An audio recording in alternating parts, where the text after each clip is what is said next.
আসসালামু আলাইকুম everyone, this is me Rifa. কি অবস্থা সবার? আশা করি সবাই ভালো আছেন। আলহামদুলিল্লাহ, আমি অনেক ভালো আছি। প্রায় অনেক দিন পরে বাসায় সবাই মিলে কোথাও বেড়াতে যাওয়া হয়েছিল। আর আজকে যাওয়া হচ্ছিল আমার জায়ের নানুর বাসায়। আমার জায়ের নানু উমরা হজ করতে যাবে, ওই উছিলায় আমাদের সবাইকে ইনভাইট করছিল ওনাদের বাসায়। তো আমরা সবাই মিলে এই যে ওনাদের বাসায় পৌঁছে গেছি। গিয়ে দেখে আমাদের আগে সবাই চলে আসছে আর খাবারও খেয়ে ফেলতেছে অলরেডি।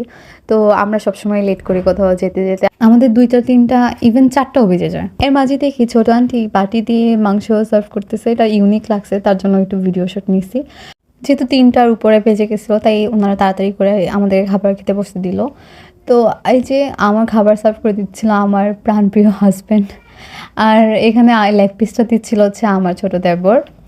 ওনারা আজ প্রায় অনেক প্রকারের আইটেম করছিল, যেমন ছিল সবজি, রোস্ট, গরুর মাংস, মাছ, মাসকলাই ডাল, আর সবশেষ ছিল পায়েস। সব মিলিয়ে খাবার আমার কাছে খুবই ভালো লাগছে। আমি সব কিছু নিতে পারিনি, যা যা আমার ভালো লাগছে তাই নিয়ে খেয়েছি আলহামদুলিল্লাহ। আর ওনাদের আশেপাশে পরিবেশ এতটাই ভালো লাগছে, আমি তো সব কিছুরই ভিডিও নিচ্ছি আর অনেক হাঁটাহাঁটি করে দেখছি। প্রথমে আমি আমার জায়ের সাথে বের হয়েছিলাম, এরপর আবার সিজনকে বলছি চলো ওই পাশে দিয়ে হেঁটে আসি, ভালো লাগতেছে, তাই আবার ওইখানে গেলাম।